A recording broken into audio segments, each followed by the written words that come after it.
Good afternoon and most welcome to 759.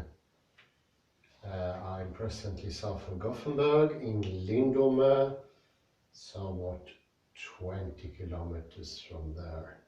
It's been a lovely day, quite warm to be in the beginning of January, around 6 or 7 degrees. That will be 39 in American temperature degrees. And I will today talk about something very interesting. It's sort of a prequel to going into ordinals and cardinals, and also what is the difference between relation and function. Quite important things, but they have a more, what could one say, corporal side, and that's to do with anticipation, inhibition and posture. I mentioned before that posture is sort of anticipation. Depending on what posture you take in, you will see different things.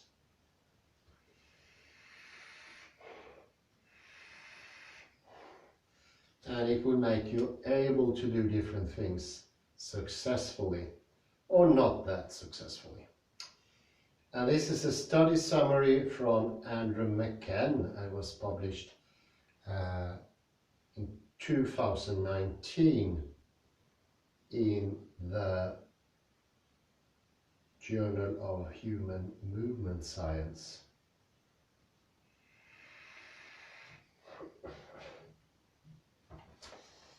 Common reason to start the Alexander technique is to improve one's posture. And there is a lot of frustration going on, especially in the beginning of classes, because oddly enough, it seems that the teacher wants you to learn something rather you coming to the class and getting treated. So it's a very active procedure, and that's why they are called students when you go to an Alexander class. It's not, you're not a patient. That rhymes, of course, very well with what Jan Eiskens prefer to call his actients, active persons.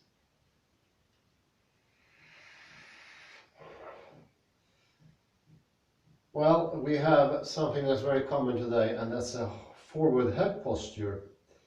And that means that you probably will have already some sort of chronic pain. You will also have a reduced range of motion in jaws. In the jaw, the neck and the shoulder, and there usually is some muscle strain in the upper back and shoulders. Especially this increased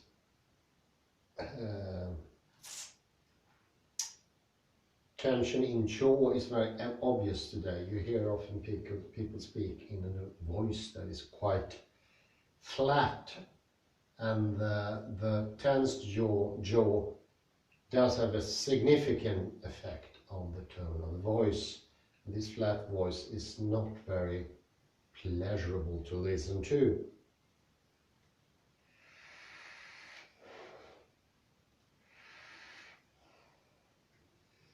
And this is often shortened to FHP. I think I mentioned that before. Forward head position. And this article wants to figure out what is the strategy behind having a forward head position. What sort of anticipatory preparation is it that we are doing?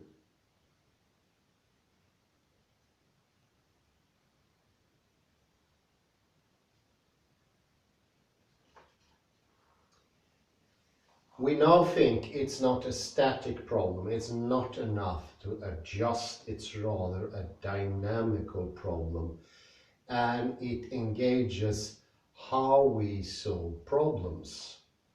So it's a way to inhibit something. And that's a good word here, inhibit.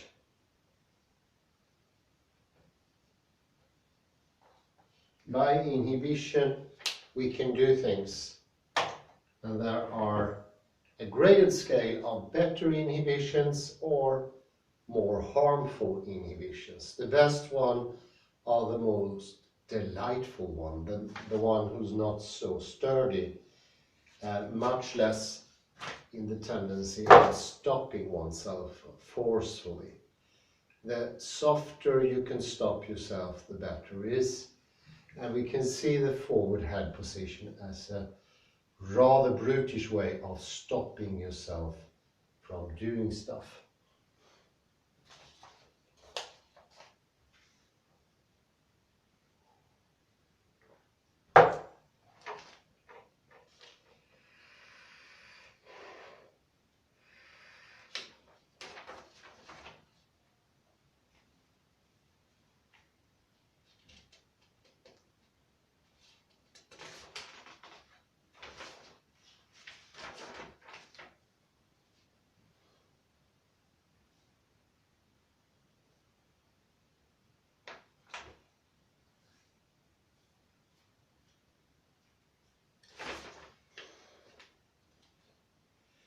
So what they did in this test is to check how good people were in a so-called Stroop task, is when you are presented with color names, but the names themselves are colored. And that takes inhibition. And I have to mention, all perception is inhibition. There is no world outside that you can passively perceive. You have a strategy to do the action of perception. It's always an active thing to do. It's an action.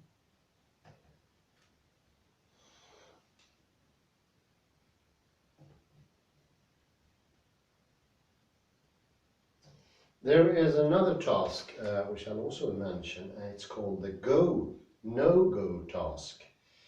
Well, you sit at a computer screen, and every time a letter shows up on the screen, you press a key as quickly as possible. After practicing this task for a while, the researchers switch it up. Now you're supposed to press a key as quickly as possible, except when it's an X. If the subjects accidentally press the key when there is an X, it's called false alarm, and it represents a failure to inhibit. I think you better understand now that the whole world works that way. And in order to perceive something, you need to inhibit. And there is nothing like a blank slate. Until rather recently, all perception theorists thought it was a blank slate. And then we discover there is a massive problem with that idea once you look closer by.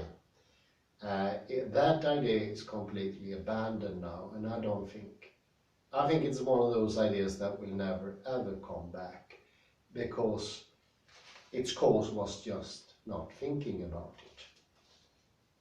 That is much tougher to reinforce. But I would also say, most probably it's a common perception of our attention and of how we perceive the world, that it's something out there and it's just open for us to perceive, and we don't do anything. We don't have a strategy. That is absolutely wrong, and it's of course a misconception that is incredibly harmful. That makes everything go the wrong way, and you have to sort of, it's two things mainly, two things. First, this idea will lead you to not controlling your inhibitory organization, which is incredibly important to do perception, because perception is something you do. The second one is, just by hearing or understanding the idea of a world out there, that leads to passivity in the system. And that is a muscular passivity as well, not only mindful. That goes hand in hand. And to do something mentally, we must still, at any level, put some sort of strain to our system. But the less strain we put, the better it is. And less strain also means much more perception. It's a graded scale of perception. And we have come to the understanding in neurology, there is no equality when it comes to perception. We are all very different when it comes to taking in the world. And that goes hand in hand, how we feel about ourselves, how happy we are. The more reality, the more happy we are. We're not happy when we're not in reality. It's as easy as that.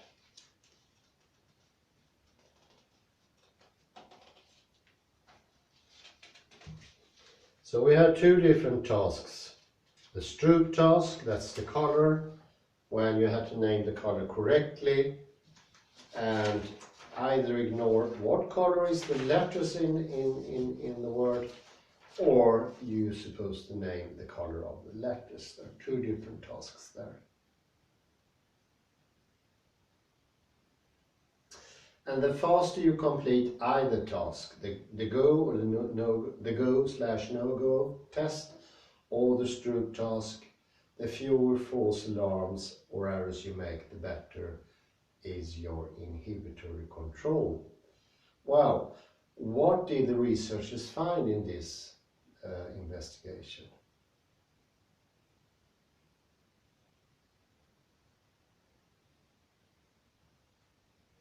And that was that before the task even began, the subjects pushed their head forward in anticipatory movement to do the task.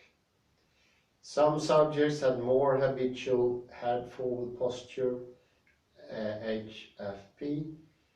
Those subjects also scored lower on mindfulness and did worse on the Stroop task. And here we have something very interesting. There were no association between making errors on the no-go task and habitual FHP. However, subjects who did worse on the no-go task had a greater tendency to hold their head extended relative to the neck.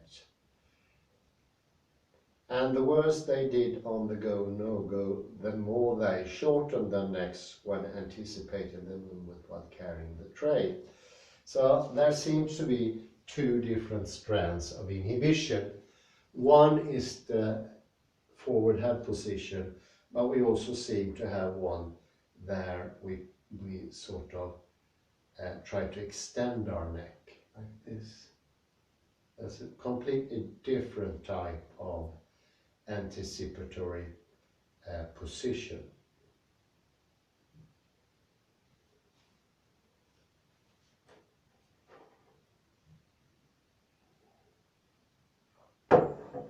So we have here a very clear linkage between problems in posture and poor or horrible inhibitory control. And there seem to be some differences how we prepare.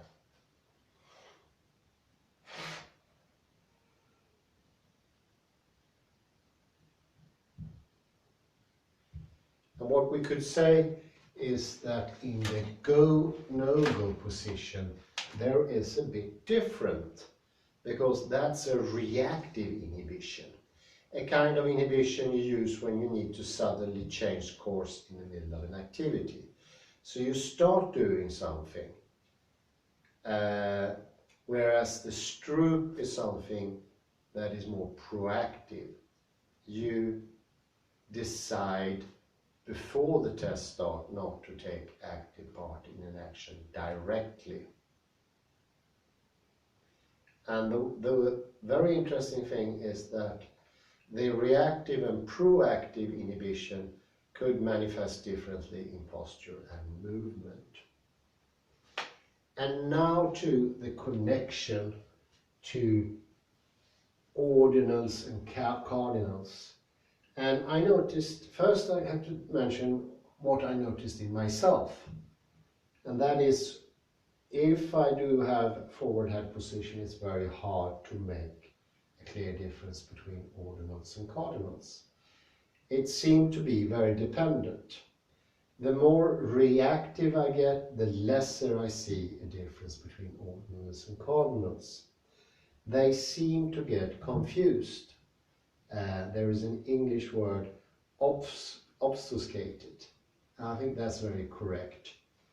And it goes to show, once our inhibitory control is going bad somewhere, we cannot discern these incredibly important distinctions. So these distinctions, to understand them, because there are nothing there to semantically, monosemically understand, you need to do them.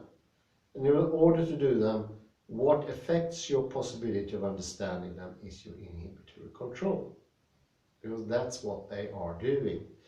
And it could actually be that all words are like that. To understand words, we need to have a very good inhibitory control. Otherwise, we make the fault of being too, what we could phrase in ordinary talk, too general, too universal, not making no difference. In Swedish, we often use the expression going on with our Wellingtons inside. Stövla på med galoscherna på. And that is very interesting. I noticed many times, especially when I studied mathematics, that varies from moment to moment. And I also noticed those students who had to stop their education because they could not hack putting some inhibitory control when they started to study. They wanted to have a conception directly of what they were trying to learn. And that's pure death when it comes to advanced mathematics. You cannot have a pure conception, because you need to learn first the drill, and then you slowly get some sort of shadowy picture of what you do. It should not be clear, it should not be definitive, it should not be black and white, 0 or 1. And here's the interesting connection to Heidegger. Heidegger thinks of clear knowledge as no knowledge at all. That's a mistake to have clear knowledge. To say, I 100% understand this is a complete mistake. Something really, really damaging. And it stops or hinders understanding. And this is something I mentioned before. The educational system of today, partly, I'm afraid, is organized that way, to sort of trick the students into see there is a huge difference between not understanding and understanding. And either you understand or either you don't understand. And maybe some questions could clarify the whole thing. Horrors, I would say. Horrors, absolute horrors. There is never any definite understanding. We never go to the bottom of language. That would never ever happen. The only thing we can do, and that's not the only thing, that's a fantastic thing, is to progress. And the other one is just an illusion, because these people don't gain any knowledge. The only thing is they sort of acknowledge their predetermined attitude. They have a forward head position, like all my teachers said, and that means they couldn't even understand what themselves were saying. Neither the subject, they couldn't go into any depth to the whole thing. And now we see a very clear connection between what on earth is this posture and what does the attitude have to do with intellectual things? Where is the connection? Well, there is a connection, and that is very close to thea aletheia. And it means that your position, your attitude decides what you understand of reality, because it's an action. And you need to keep your action somewhere in between something that is decided and something that is undecided. Something that is false and something that is true. Something that is substance and something that is non-substantial. And what you should avoid is either end of the scale. Absolute understanding or absolute non-understanding also. One could say that these two points on the scale is like Daniel Dennett on one side and Plato on the others. Both are incredibly similar in at least half of, yes, or even more I would say. But what we should be as much as possible is somewhere in between something that is definite and something is more open. And this pertains to ordinals and cardinals. Because if you are to understand that difference in what order things comes, this is not a mathematical question, because you are tamping with ordinals and cardinals all day. And the difference is the key to success, and not understanding is the demise of your project. Because things need to be made in a certain order. Sometimes you have the ordinals, and then you have to understand what order is. But some other time we are looking for the cardinals, more like height, quantity, that stuff. And then that is what you should do.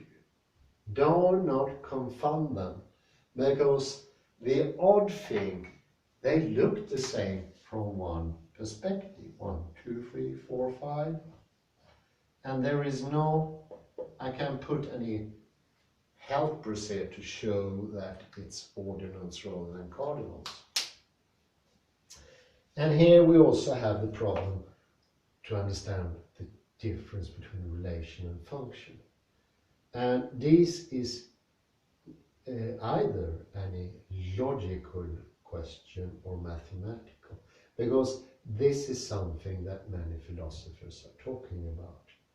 It's just so hard to understand when we have forward head position, because when we're trying to understand the difference, we do preemptive tryouts at understanding, and that is the problem.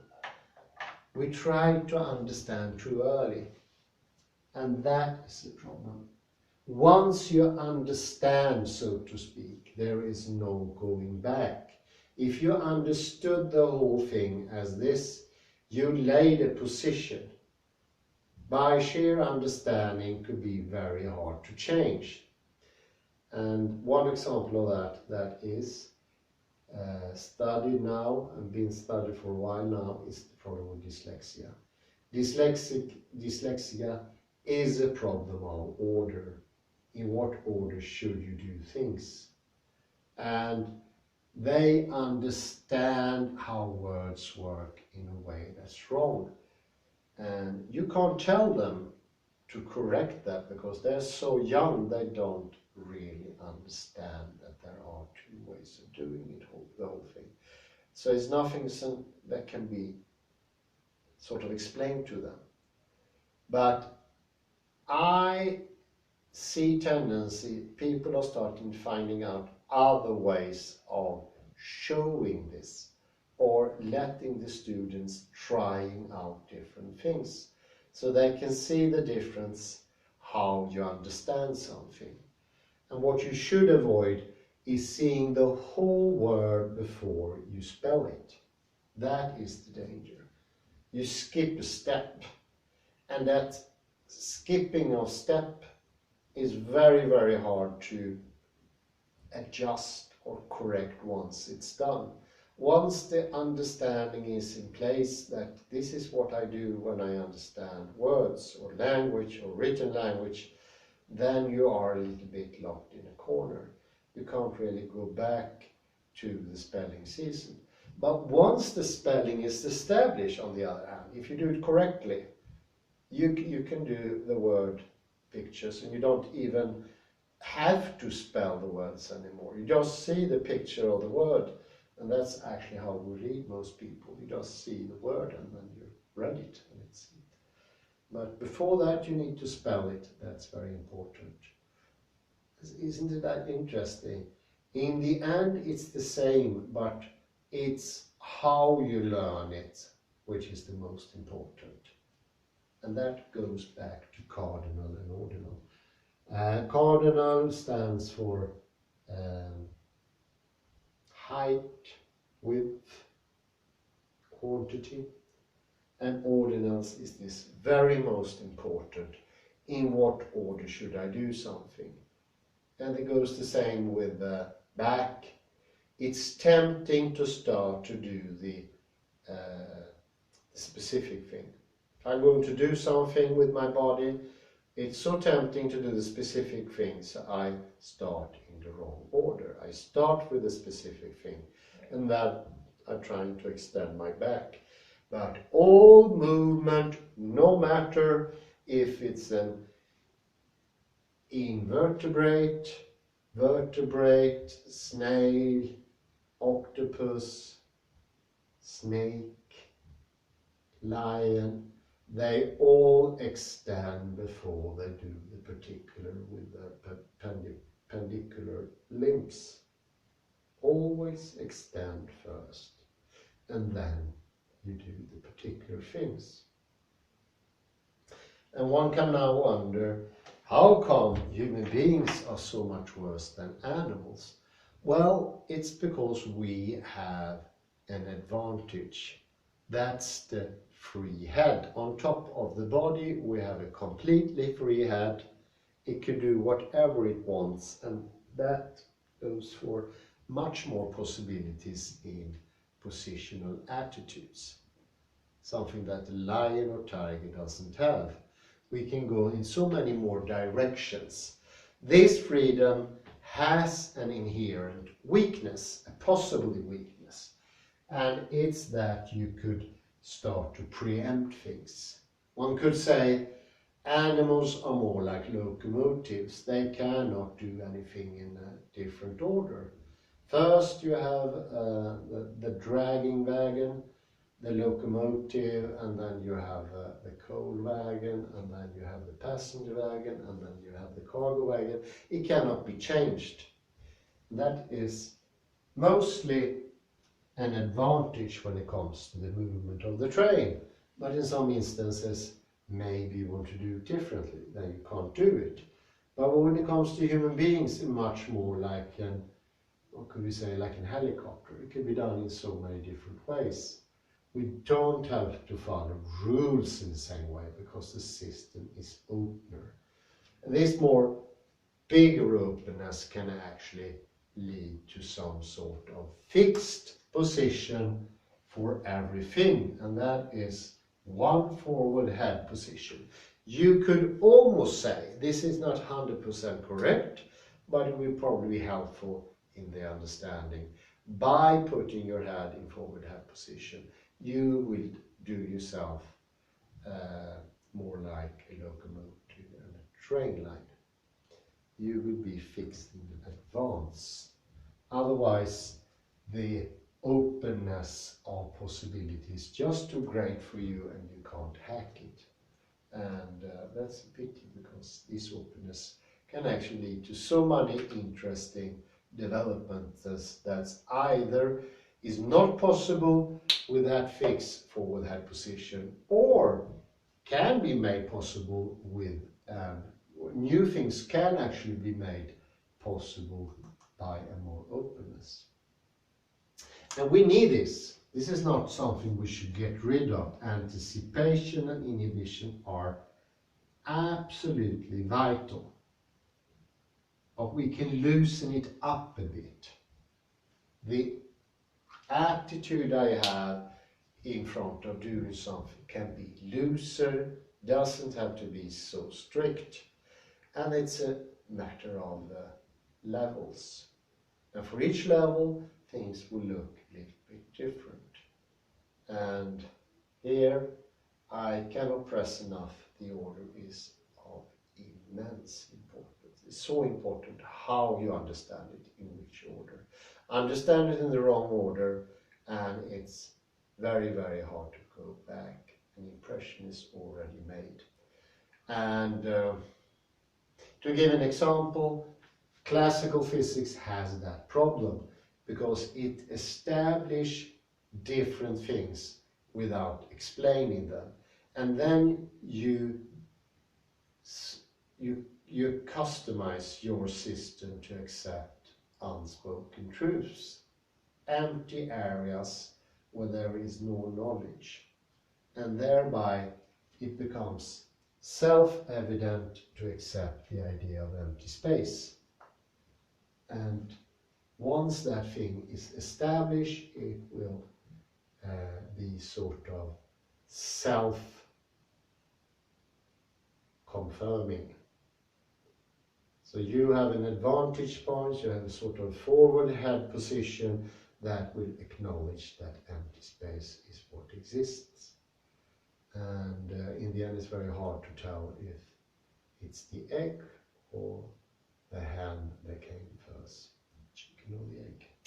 Well, I think I stop here. It's just a little start to this most interesting things, ordinals and cardinals. But remember, they have in the end to do very much with how your body system arranged, and that is moldable, that is plastic. And that is also what we change by slow movement. The slow movement, I cannot, when I slowly raise, I cannot jump to the different position I want to jump usually. So the system is reteaching itself, and I get a bigger openness for responses in my system. So this is adding different responses to a system that previously didn't have that many different responses. I think that could be a correct of putting it. So you see here, this is going into everything. There is a rather interesting connection there. Well, I say a good evening, because it's evening now, and thank you very much. Until next time, bye-bye.